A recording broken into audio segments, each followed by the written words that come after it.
Welcome to the Friends and Rivals podcast. Less than 69 seconds in. So he got his first point out of the way very quickly. 69. Sorry. Let's talk Devils and Islanders. Let's talk Penguins and Rangers. But let's not talk about Flyers, because they're a bunch of fucks, which no one can deny. Episode 19, Friends and Rivals podcast coming at you. I am one of your hosts, Tom Harkness. With me, as always, are... Stephen Wojtowicz. Bill Fougere. Nick Larita. Wait, Billy's not here? Yeah, he is. Hey, Bill, are you there? What's your name again? Bill Fougere. Oh my God, I thought he was at the fucking Mets-Phillies game tonight. Apparently, I was wrong. He caught a ball, and then what did you do with the ball, Billy? Hit himself in the face with it. Attaboy. So in lieu of our impressions with Nick this week, we're going to have a segment dedicated to Billy in his absence, and we're just going to ask him questions. So we'll have fun with that a little bit later on. But before that, Brandon Dubinski has to be a listener to the show. Has to be. Why else would you bring up the fact between a debate between who's better between Crosby and Ovechkin when last week we clearly laid out that Ovechkin was the better goal scorer, no question about it. No doubt about it. 100%. So, Brandon Dubinski, if you're listening, thanks a lot, buddy. We appreciate you, pal. I always liked you when you were center in Jaromir Jagr. So, he's stating, and I'm going to read verbatim what he did tweet. Listen, Crosby is better than me. I never said he wasn't. He's obviously one of the best ever. It was Ovechkin versus Sid. None of you played in the NHL. This is true. And know how hard it is to score goals in the NHL. 724 is insane. I think we all can agree with that, especially at 35 with no signs of slowing down. And Sid just whined way too much, and Ovi just shut up and played hard. Now, this is coming from a guy who's played a lot of games against both of those players. Sidney Crosby has always been known as the whiner in the NHL. Anybody want to disagree with that? I'm not going to disagree with that, but I'll tell you what, I watched Gretzky play quite a few times live in person. He always had the ear of the ref. He was always chirping at the refs or, just trying to plant seeds or complaining about something. So I think it is something that the better players do. They do. Even, if you look back at in the NBA with Jordan definitely, tripped it every time. But I mean, that game's a little different because those guys are just only 5-on-5 and they're talking to the refs all game. But, they're definitely talking to them, and it's no different. The best players in every sport, you probably can make the argument, and regardless of it being hockey or not. And for sure, Gretzky probably did. I don't really remember watching him doing that, but it's probably if you go back and watch the games, you probably can pick it up. But Crosby, I think I was reading something recently. I think it was this week, or someone mentioned talking to him that he regretted complaining a lot earlier in his career, because he definitely did all the time, every game. And he was the first 5-6 years of the game he was in the game. He was basically embellishing, crying, bitching and moaning about every little thing. He definitely brought it upon himself, and I think you just touched on it right there. It's the embellishment. Mm-hmm. And I think that's really why he gets that knock. He would definitely flail a little bit more when he got hit. I think also the knock on Crosby is his fragility. I mean, losing all that time to concussions, while Ovi has been year in and year out in the lineup, 75 plus games a year. Yeah, it's about 160 game differential between Sidney Crosby and Alex Ovechkin. Ovi in his 16-year career is 1184 games played. Sidney Crosby is 1020. And listen, points 1309 versus 1303, pretty tight. Crosby is probably going to finish his career with 500 goals and 1,000 assists. I don't think we're going to debate that, right? I really no. You're going to finish above both of those numbers. Ovechkin's, I mean, is he going to make 1,000 goals, as Billy said? I mean, I don't see it. I really don't see 1,000 goals. But it all comes down to cups too. How many? Well, let's go to the source. Let's go to the source. Bill, what do you think of Sidney Crosby as a player? Fucking waste of space. There you go. There you have it. Unbelievable. Well, right Billy, from the Penguin fan's mouth. Well, hold on. I want to ask Billy a question. Billy, who is your favorite player on the Penguins right now? Radim Zahorna from the Czech Republic. Interesting. I never would have Very picked that. interesting. Okay. Wow. But that's not necessarily your favorite player in the league, right? Who is your favorite player in the league? Gus Bahare, whatever the hell his name is. Oh, a Flyer. Wow, a Flyer. Fuck the Flyers. Fuck the Flyers. Oh my God. I actually do love how Billy says that name. It's still the funniest fucking thing in the world. Isn't Billy like French Canadian? Shouldn't he fucking know He should this? know that. He should know that. That He should be like absolutely know that. Ugh. Hey, look, Crosby's got the cups. Ovechkin's got the goals. They're probably going to be somewhere close to points. So to debate who's the better player, Sidney Crosby or Alex Ovechkin, it was always thought that Crosby was definitely the better playmaker and that Ovechkin was the better goal scorer. But overall, right. Different I positions, yeah. different positions, different kinds of games. It's hard to compare because it's not apples to apples. No, but if you wanted a player on your team, if you were drafting and these two, and you had the number 1 overall pick, and these two in their prime or even before their prime were available, which one of these guys are you taking on your team? That's a tougher question than I can answer easily, because I think that's a lot of times I want to say Crosby. If you want to win cups, but if you look at their stats and really what they did, I mean, fucking Ovechkin, dude. I mean, he had so many goals in his first few years. He was on some bad teams too. Yeah, and he just put up crazy goals. He had the one on his back. He had how many times he dangled between players and just fucking score. But then you got to look at the Crosby side of the fence, and his team won fucking games and won cups, and he's gonna walk away with all the hardware, right? 3 cups, 2 Olympic golds. I mean, the MVPs and everything are not as important to I'm sure either player. They probably don't really care so much. But it's those big achievements. Ovechkin walks away with the at least 1 cup at this point, which I think it cements him as being able. He definitely needed that one for his legacy. Yeah, because, no doubt about it. Before that, it wasn't really a question between the two. It was like you got not Brady, but who's the guy that's got Eli Manning? Couple. No, it's not a good example. Elway and hey, what's the matter with Eli? Marino. What's the matter with Eli? He's got 2 Super Bowl MVPs. Yeah, that's about it in his career, though. Let's put it that way.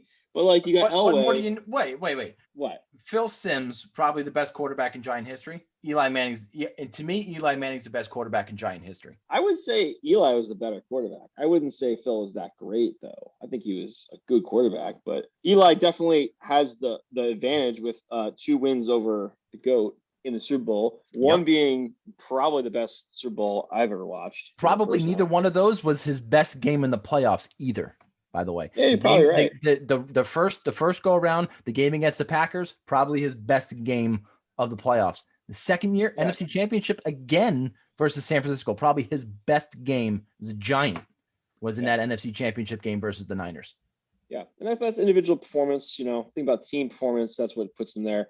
But I would still take Peyton over Eli any day of the week and twice on Sunday. That's fair. I was going to go back to hockey, though, and say that's where Crosby really shines, right? He always makes his team better. He always finds ways. Even when he's in scoring slump, he was always back checking, always getting, doing all the little things, getting assists. I mean, that the assist part in the points equation, that's really what gets you, typically gets you more wins, right? Because you're setting I think that's a really good point.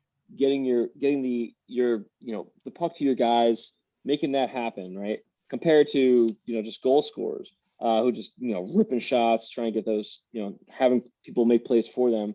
But at the same token, Ovechkin has a lot of assists that people don't really talk about. And you look at his numbers, and he's got a pretty good number. It only started to dwindle really later in his career, but early on he was in his prime, he is right there, 40, 50 assists.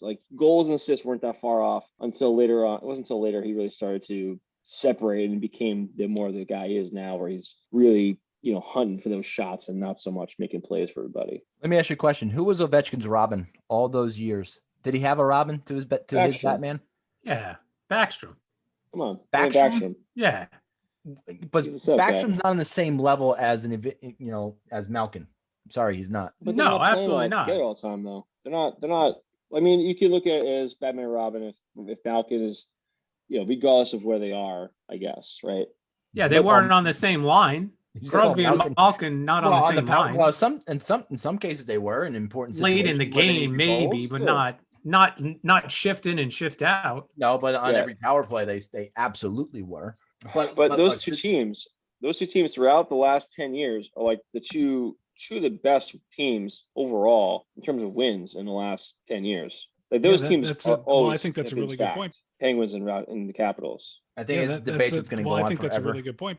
Thank you, Bill. But if it were me, I don't know. I may want Sid on my team rather than Crosby. I think conventional wisdom says the whole, if you're going to start a team with one player, who do you pick? You pick a center.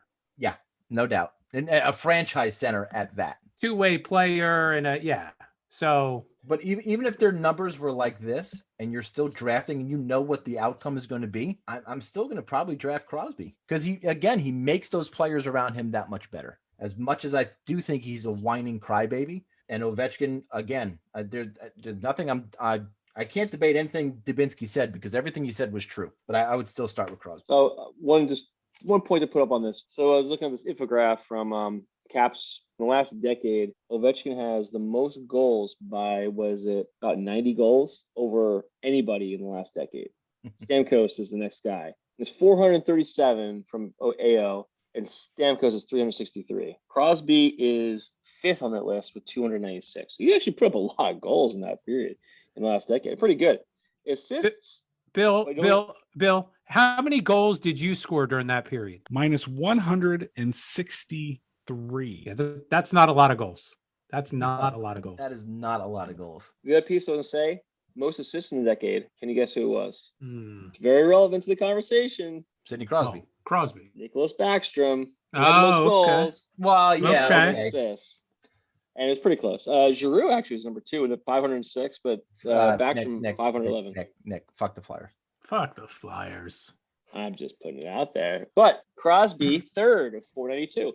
So to be honest, I don't know. Ovechkin's not on this list for assists, but he's probably much lower down the rung. But nevertheless, those two guys, they're pretty fucking good together. And they have no. I mean, Sid's what? He's had some good players to play with, but he outside of Kessel, I don't think he's played with, and occasionally he plays with. Probably I don't know how much he plays with. He had Marian Hossa on his team for a while. Yeah, but I was gonna say Malkin. I'm not sure exactly how much time they specifically play with each other. I know they go out, certain times of the game they'll throw them on, but no, but they're not typically line mates like you mentioned. I agree with you there. Yeah, but it's again, thank you, Brandon Dubinski, for listening to the show and continuing that conversation from last week. Can never get enough talking about Ovechkin and Crosby. More topical. We are less than a week to the NHL trade deadline. Sellers, buyers, people waiting to be moved. There's a lot of chatter out of Boston about Dustin Brown. Hey there, Boston. Who are you going to trade now, Boston? Hey there. Hey now, Boston. Here you go now. That's not a lot of chatter. Yikes. It's a lot of chatter. First off, that was shout out. Ridiculously loud.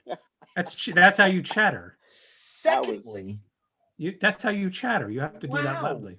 Oh, is Keenan not home today? Like you're just yelling. Like people are listening to this in their car or in their earbuds. You just blew their speakers up. I like to blow people's minds. Can you put a warning on the beginning of the show tonight? Bill, loud warning. What do you think of yelling. What do you think of my volume control? Really bothered me. Okay. All right. Well, if Bill agrees, then Bill agrees. Sorry, guys. I agree.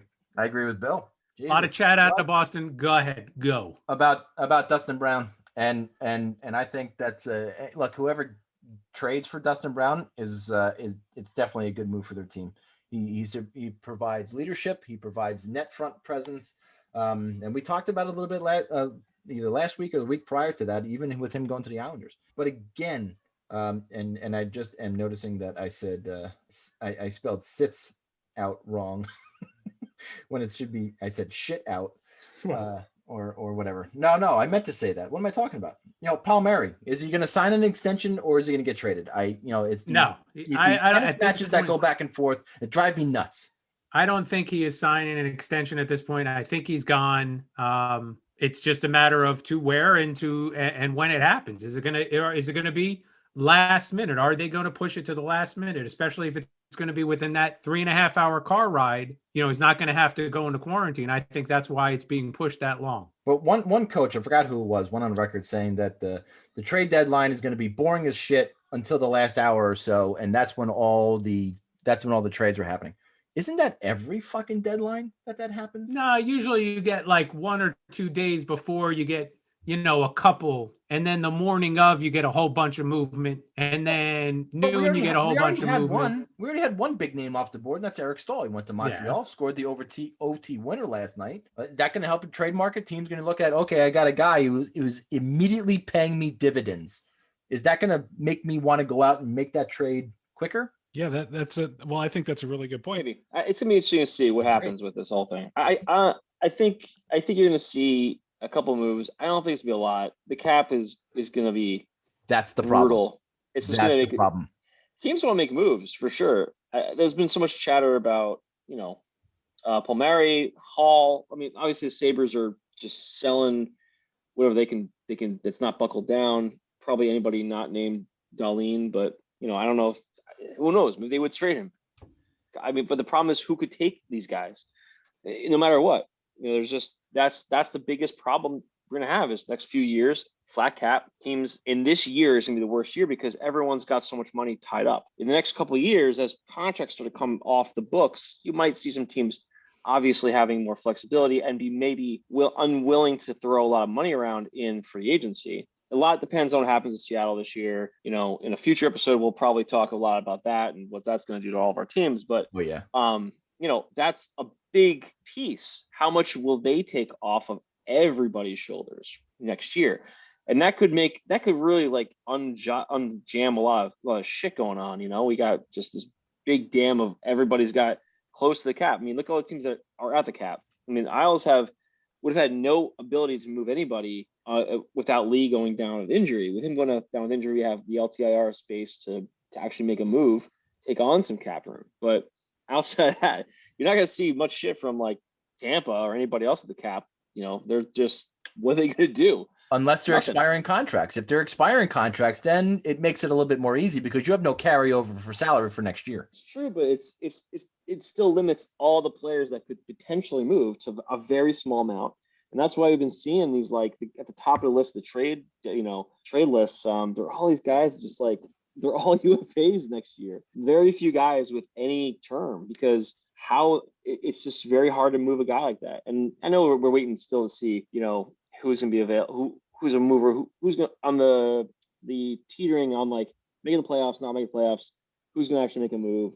I don't think you're going to see those teams that are like this year, like trying to make that move because like that's just a weird year. The Blue Jackets are one of those teams that are right on the edge. And now it looks like they're actually going into seller mode. Right. Well, until next week when they go on another win streak and then they're now into not moving at all and keeping everybody. So you're right. They're towing that line about either being sellers or staying put. Two names that popped up on my Twitter feed that are gaining interest from teams around the league that I wasn't expecting. Ryan Murray, who isn't necessarily playing up to his potential this season, but again, UFA at the end of the year, has a history as being a very solid two-way defenseman. And Aaron Dell, who's actually the third goalie on the depth chart, again, unrestricted free agent at the end of the year, only making $800,000. I think that's why he's getting a lot of interest. Just teams want to have that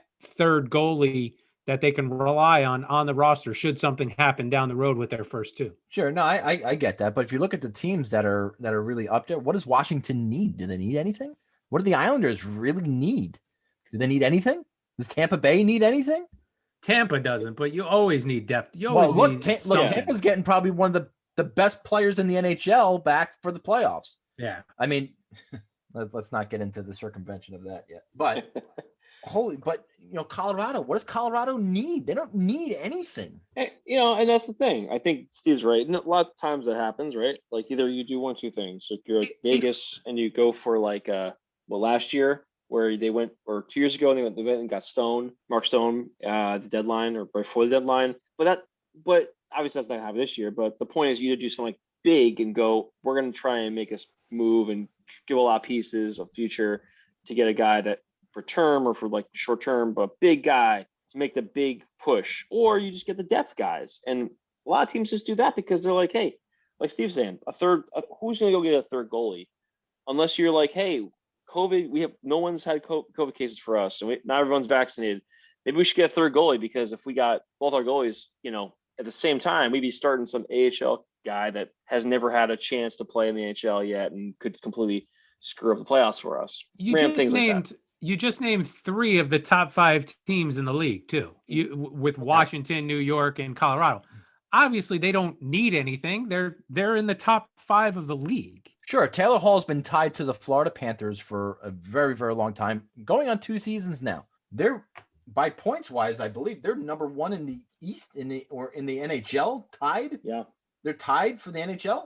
They're tied to Taylor Hall. Do they really need to take on Taylor Hall right now, being one of the best teams in the league? So again, why not? But why not? If you can afford him and it's an expiring contract, and what bad is he going to do?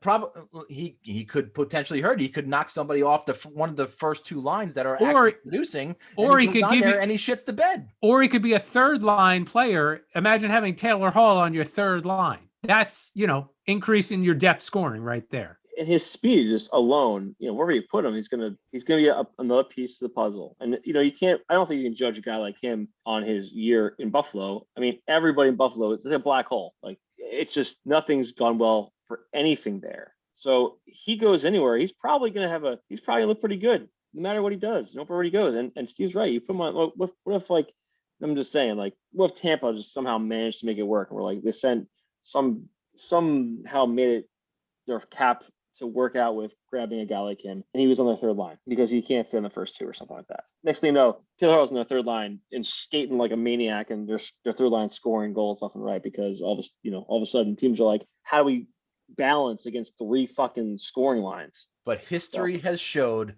that rarely happens.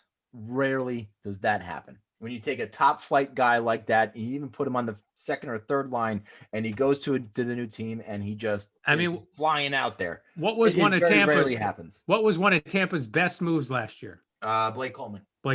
Depth guy. That's all. But it's not Taylor Hall. That's a third or fourth line guy. I understand that. I'm just agreeing with you that it's not always the premier guy coming to your team who plays well. Like you said, they usually don't play well. When the Devils picked up Dougie Gilmour in '97, he did not play as advertised, and it showed, in their playoff results. Yeah, and you think the Rangers got the same Martin St. Louis that was winning cups for Tampa and lighting it up when he was playing for Stamkos? Absolutely not. In fact, he struggled when he came to the Rangers. Even Eric Stoughton. Look, I'm going through a laundry list of players that the Rangers traded for in the mid 2010s.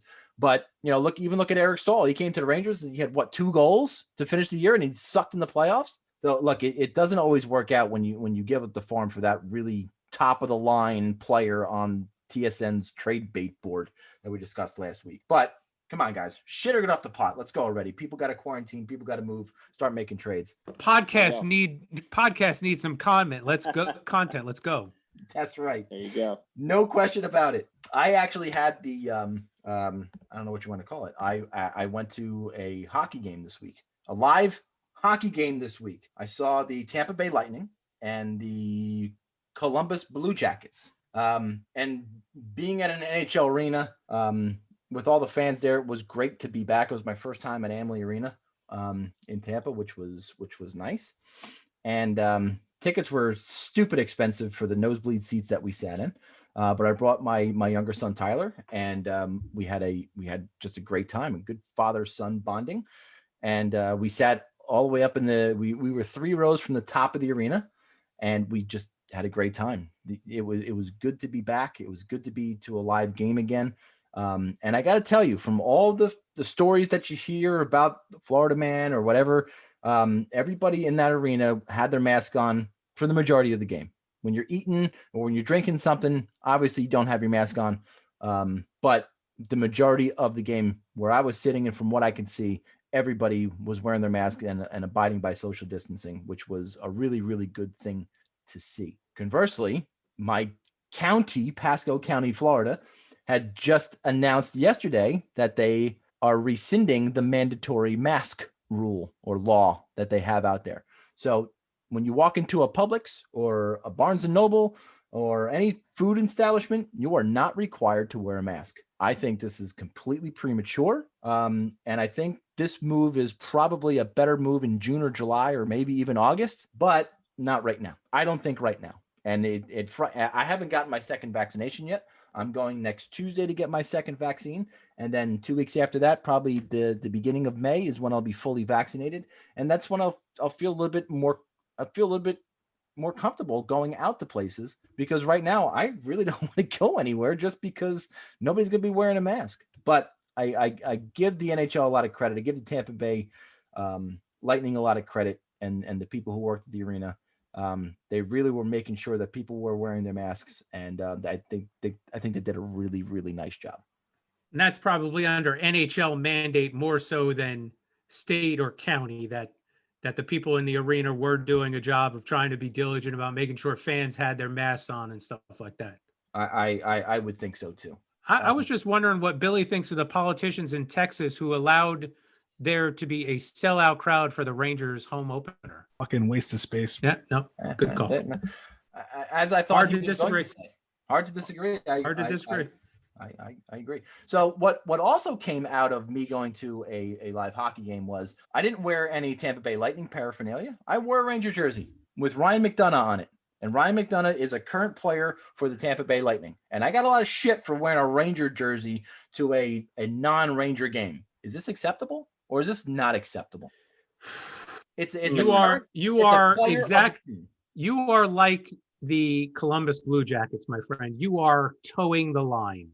Okay, I never said I was towing the line, but is it acceptable? Being a douche and being a guy who's been a fan of Ryan McDonough since he was with the Rangers. Since the trade happened from Montreal. So I would give you a pass because I would say, well, he's a fan of McDonough. I don't expect him to go out and drop another $200, $250 on a jersey just because the player got traded. Wait. Who's spending that fucking much on a jersey anyway? All right. So I would give you a pass because I wouldn't expect you to drop another.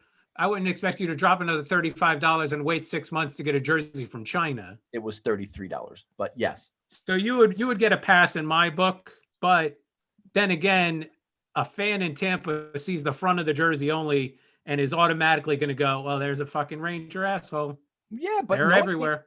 No one gave me shit. They saw the name on the back. They kind of understood at that point. It helps that I had my my Callahan USA t-shirt underneath, which I bought that when he was a Ranger. Why could they see through the jersey to see the Callahan? My jersey off when I was eating and stuff like that when I was sitting down. But someone also made mention that it might be the same as wearing a concert t-shirt of the band that you're going to see. No, because then that would be anybody that wears a Tampa Bay Lightning shirt going to see a Tampa Bay Lightning game, whether it be a jersey or not. Sorry, Psycho. Sorry, buddy. You're losing the argument here. You're welcome to come on anytime to have this conversation with me, buddy. Bill, do you want to fight Psycho next week?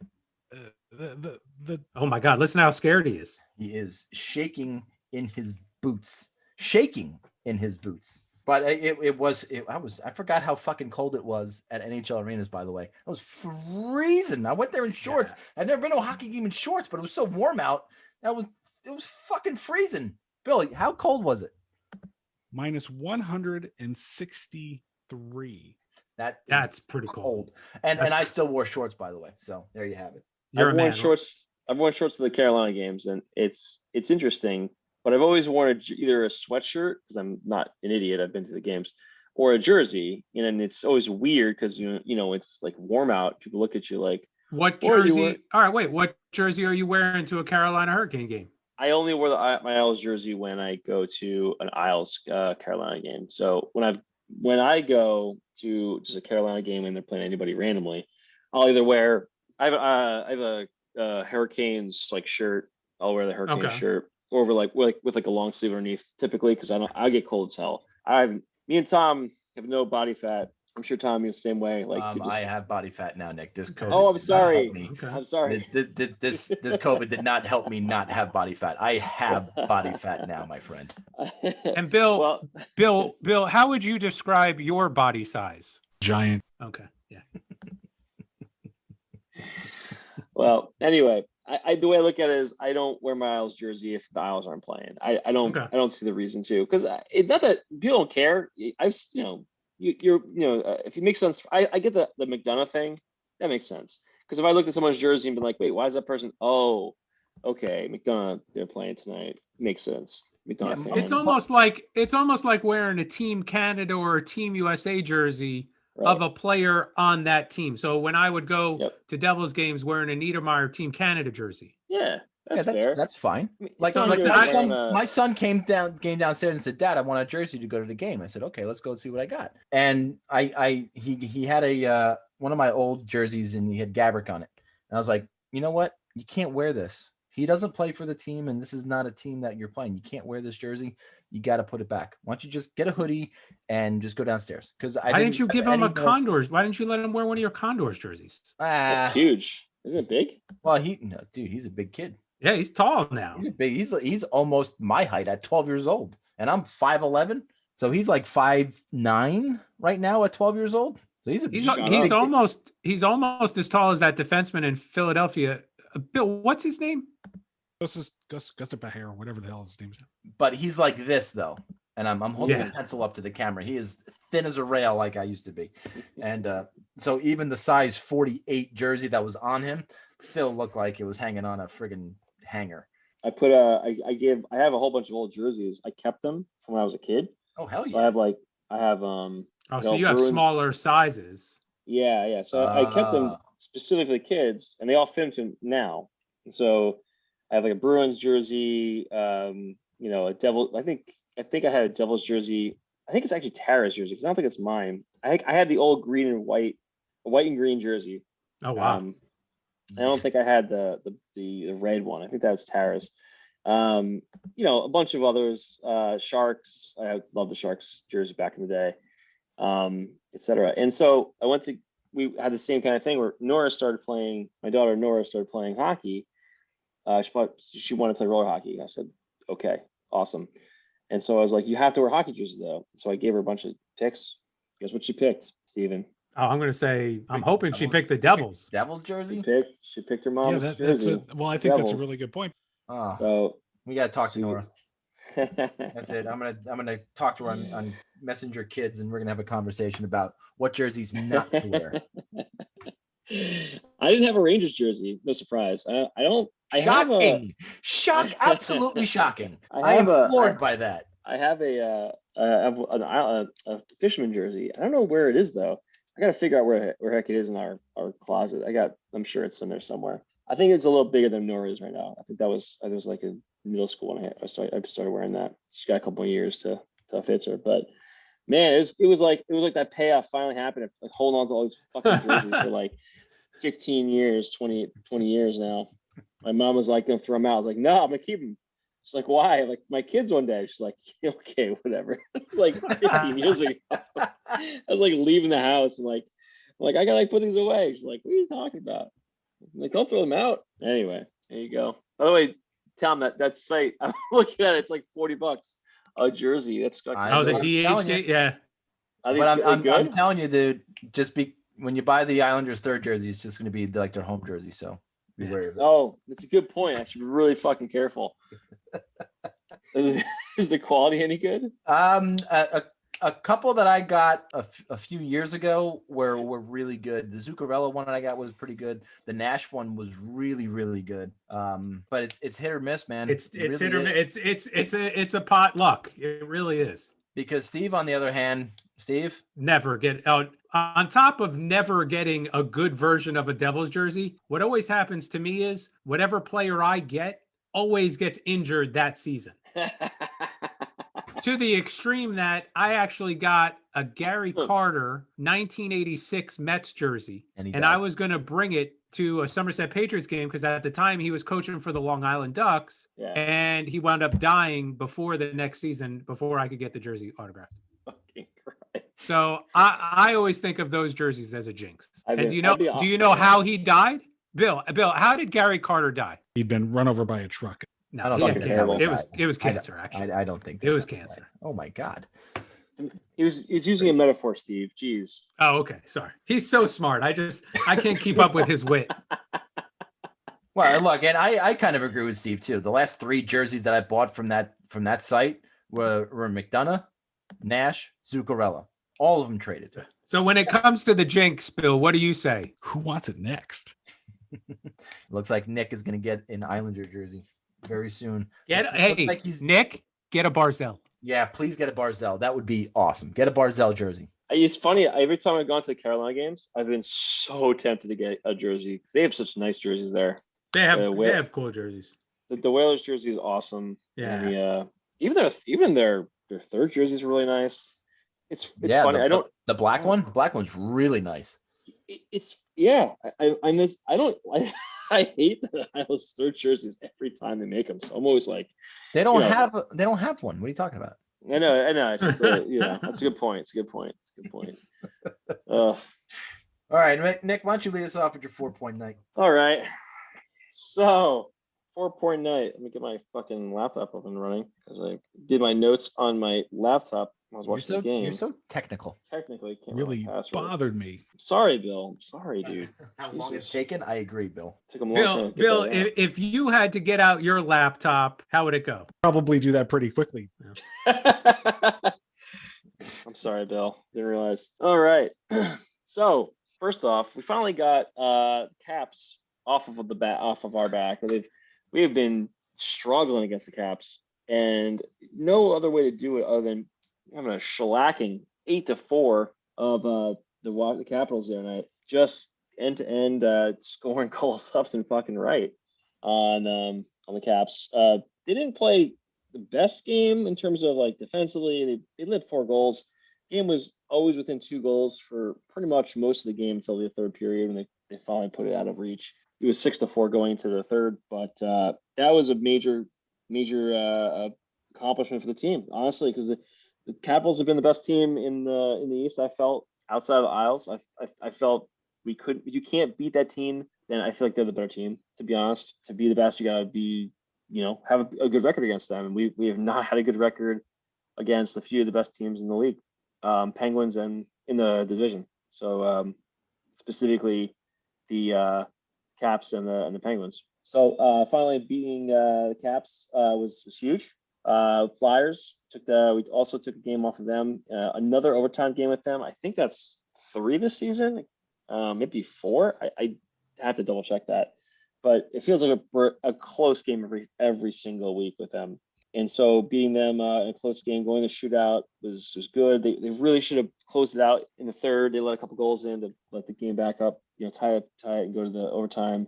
But in those games, in both those games this week, not counting tonight's game where we beat the Capitals 1-0 in regulation, which was fucking great to get 2 wins on Capitals this week. But second point here, Matt Barzal just playing fucking unreal. Not only was he named first star of the week, NHL.com, which I guess is a decent thing to have happen to you. Yeah. It absolutely is. First Isle since Grice in I think it was last year, since we had an Islander first star of the week. But Barzal had 5 points in the Caps game. He had a hat trick. Every single goal was a fucking highlight goal. And sometimes just watching him, it's hard to imagine us having I just forget about Tavares completely. I see Barzal and I'm like, this guy is by far better. Tavares was a good player, very good player, but it's so easy to forget about him at this point. I know, a couple years ago, I was pissed because I really would love to have seen him and Barzal be the 1-2 punch. I mean, I got one season of that happening, but to be honest, it's fucking fine. Barzal's just been everywhere. He skates so hard.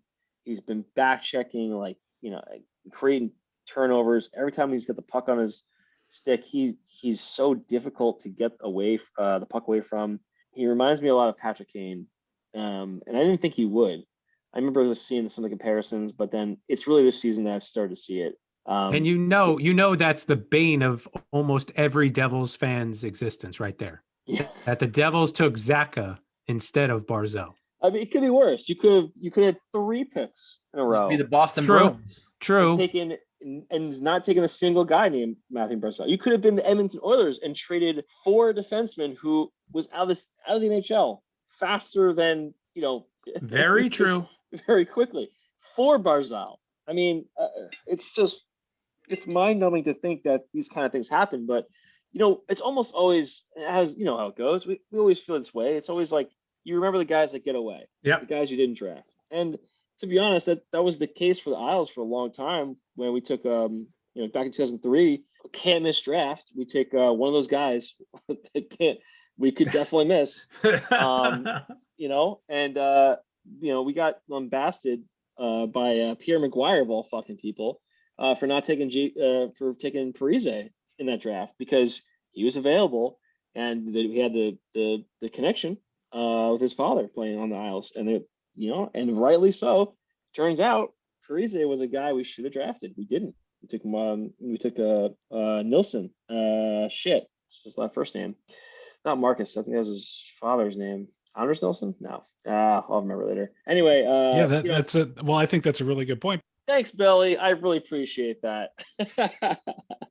Anyway, so Barzal was just he's been playing great, obviously, and I've talked a lot about him this year, but damn, was he good this week. And all this with Uncle Leo on his wing. So I know we were talking a little bit about the trade deadline earlier, but my God, Komarov is a decent fill-in, but we need a real replacement for Anders Lee on that line. So my next point, the team is just missing him. They're missing having Anders on that line, missing him around. He's been. I was reading some stuff that he's still very active. He's been coming to practices and when he can and being around the team and on the team chat where I guess they probably like a text chat, trying to stay active and be the captain, which is hugely important. But man, is he missed in that first line. Not having him there, he really complements Barzal really well. He's always in front for those kind of ugly goals and deflections, and he's good defensively as a forward. He plays a lot of spots for us. So we really, really need something at the trade deadline to really get Leo off the top line. He can't be there. It's just not that's not working out. It's just that they're getting game wins. Barzal is getting 5 points, like I said, and Komarov can make good passes, but it's not a long-term solution. And when I say long-term, I mean like this season. Like Komarov's a good guy for a few games. He fills in, but then the deficiencies really become clear the longer he's on that line. And fucking waste of space. Yeah, I agree, Bill. He really fucking is. So that's a major priority for us. Well, whether it's a Palmieri or a Taylor Hall or somebody else that's been linked to us. I think Palmieri's been linked to us since like day one, to be fucking honest. Yeah. So we'll see how that goes. But anywho, my last point's an interesting one. Ryan Pulock has the most shots in the NHL this year without a goal. He has so I don't know how many he had last tonight. Let me take a quick peek. But he had, before the game started, he had 82 shots on goal without a goal. He had, 5 shots on goal tonight, no goals. Much improved certainly since the season started. Thank you, Billy. I really appreciate that. So I mean, if you think about snake bitten, Pulock cannot be any more snake bitten than humanly possible in the NHL. He may actually eclipse 100 shots and no goals. He's on target for that. It could possibly happen, and it would be just an unbelievable feat. I don't know how many shots on goal the record could possibly be. I'm sure if he gets near it, they'll probably talk about it a bunch. Bill, can we just check the shooting percentage on that? What's the shooting percentage? Minus 163. I don't know what's that. I think it's 0. I don't know. Yeah. He doesn't count. Should trust him. He is a math guy. We should trust him. He knows what he's talking about. So, it's been an interesting week for the Isles with Palmieri possibly coming this way. The Devils are obviously interesting team to watch this week. Steve, what do you think about the Palmieri and I potentially think leaving the team? I think the Palmieri rumor is always going to be there just because he's a Long Island guy. I think it makes for a good story to write. So whether it's true or not, I don't know. But again, it gives that nice symmetry of a guy coming home to the team where he grew up. I, like you though, am thankful that maybe not exactly like you. I'm thankful the Devils are actually done with the Capitals. So just to touch on your Capitals point, the Devils wrapped up their 8th game against the Capitals this past week, finished the season series 0-6-2. So 2 out of a possible 16 points they won against the Capitals this season. Now, I knew they weren't going to do well, but I didn't think they were going to do that bad. But like we said, they're one of the 5 best teams in the league. So, I thought maybe 3-5, 2-6. So 2 points off of, at least 2 points off of the pace I thought they were going to be on. This week also saw Nikita Gusev get put on waivers and pass through. What's the purpose of that? I don't know, because they're just keeping him on the taxi squad. Well, I think that's what it was to move him to the taxi squad so they can put his salary there and they can bring somebody else. Why not let him play in the AHL? Why not let him get him some time in the AHL? I would like to see that. I would hope maybe if he got a couple of games down there, he might be able to find his game a little bit against a little bit lesser of competition. Tice Thompson made his NHL debut today against the Sabres. His brother Tage actually plays for the Sabres, so it was a nice brother versus brother matchup. Assisted on the first goal of the game, less than 69 seconds in, so he got his first point out of the way very quickly. 69. Sorry. And when Buffalo tied the score, Tage Thompson got the primary assist. So again, that was a nice little story. But Tice Thompson, 6'1", 172, right shot center, played wing tonight. The team is pretty high on him. The fact that his season ended not too long ago at Providence, they signed him real quick and he didn't spend any time with the AHL team. It was right to the NHL roster for him, which is uncommon. And my last point is about Alexander Holtz. I'm starting to get a little worried. Not living up to the billing over in Sweden.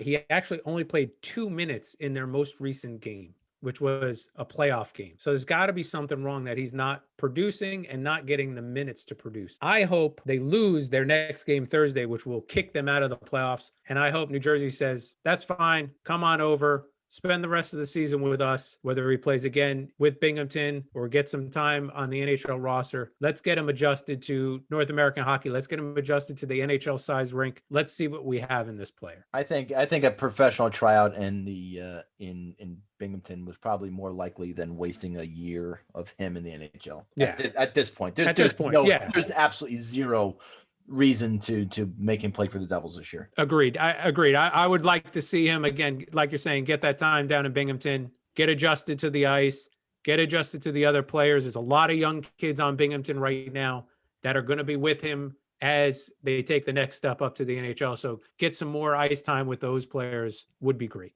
Next Tuesday starts what they're calling rivalry week. 4 straight games against the New York Rangers. Yeah, we talked about it last week, even with the Rangers schedule. They had the games last week in Buffalo, last Thursday and over the weekend. And now that they're home starting tonight, they don't play another game outside of the metropolitan area until the last 2 games of the regular season when they go to Boston. So, I mean, that is a huge deal. To sleep in your own bed for a month straight to help you out. That is certainly going to be an advantage for the Rangers. And again, I don't know that they're going to make the playoffs, but it's not going to be because they're not playing well, because as they shown tonight, 8-4 drubbing of the Penguins. And look, sometimes it's not about who you play, it's when you play them. Like the 9-goal game against Philly, and then again the 8-goal game against Philly. Those are just the right times to play the Flyers. If you played them earlier on in the season, you're probably not going to get that same result. Just like when the Bruins went through the island, got blown out, then the next night they came to New York and got shellacked by the Rangers. It's not about sometimes who you play, it's about when you play them. And right now they're playing a depleted Penguins team who's missing Tanev, who's missing Malkin, who's missing and 2 other key players that certainly help their lineup. And the Rangers played very, very good, very well tonight. And look, my 4 points were just going to be all about second guessing David Quinn. And who the fuck am I to second guess the head coach in charge. You have 5 Fucking waste of first-round space. picks in the last 4 years in the lineup tonight with Kako, Kravtsov, Miller, Lafreniere, and Hedel. The last time the Rangers had 5 first-round picks, their own first-round picks playing in a game was 1979, when they had obviously 5 players. But it just goes to the scouts and the drafting. And look, we don't know what Kravtsov is going to be. We don't know what Lafreniere is going to be. We don't know what any of these players are going to be. But to have them all in the same lineup at the same time really speaks to the organization. Now they're towing a fine line between wanting to win now, and Quinn's gone on record saying, hey, listen, we got guys who want to win right now. I don't know that's necessarily the right approach for the Rangers right now. Is to the playoffs are, look, if they happen, great. It's all about developing the kids, and to develop the kids, let them play. Bill, who would you play? The young guys. Yeah, and no doubt, let the young guys play. They put Colin Blackwell on the top line with Strome and Panarin, hopefully to showcase Colin Blackwell. But at this point, I don't know how much more you can showcase Colin Blackwell. I think that's a really good point. Thanks, Bill. I would much rather have seen what Kravtsov can do on a line with Strome and Panarin. How much better can they make this kid? How easy of a transition can they make it? Speaking of Kravtsov, he had his first NHL game. I predicted Thursday. It happened to be Saturday when he did get his first game, so I was off by a game. So be it. But he played with a little bit of passion. He played with aggressiveness, and that's what you want to see out of him. And he looked pretty good doing it. On the flip side of that, Lafreniere is just a completely different player than that. Lafreniere this year looks to be just focusing on defense and trying to become an all-around really good hockey player in the NHL.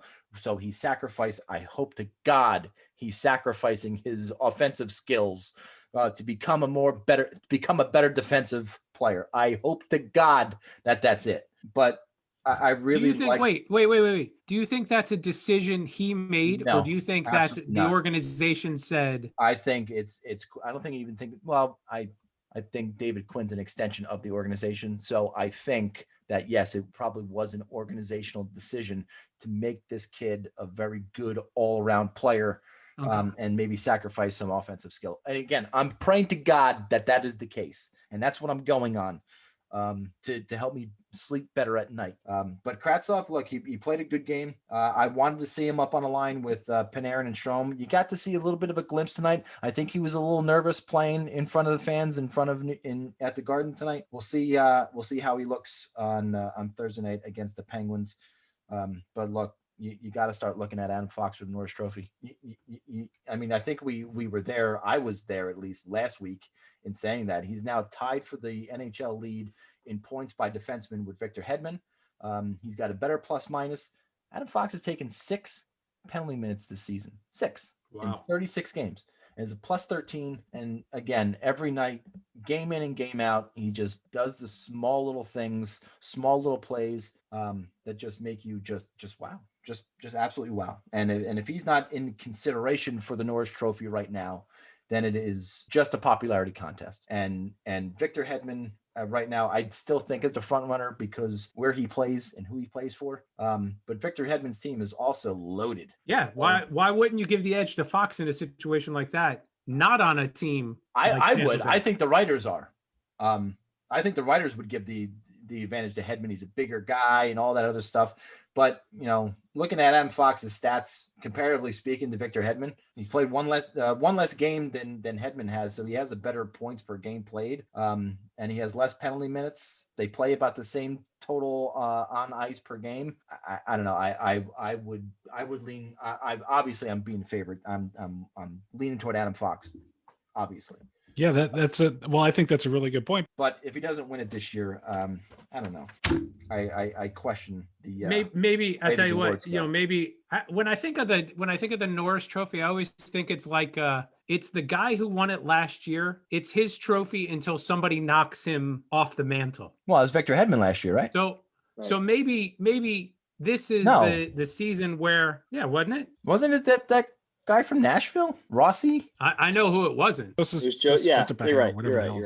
It was Josie. Yeah, it was Roman Josie. Yeah. Oh, okay. Yeah, Giordano before that, Hedman before that. So Hedman hasn't Wait, won it maybe for even time. Right. let's say top three consideration. Maybe as in terms of top three consideration. Again, Sure. you're going to carry that over from one season to the next until somebody knocks you off that perch. Yeah, and look, John Carlson's right And maybe there. maybe this is the season where Fox starts to open some eyes, where next year he actually gets that consideration for top three. I don't know. You know I've what I'm seen- saying? Like maybe it builds up to that.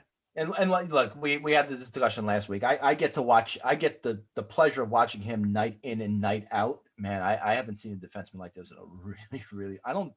But he and Leach are such different players. Yeah, it's a different kind of game, Yeah. sure. Completely different players in a different time. So it's not like you can even compare him to Brian Leach. He's just all around, just does things night in and night out that just wow you.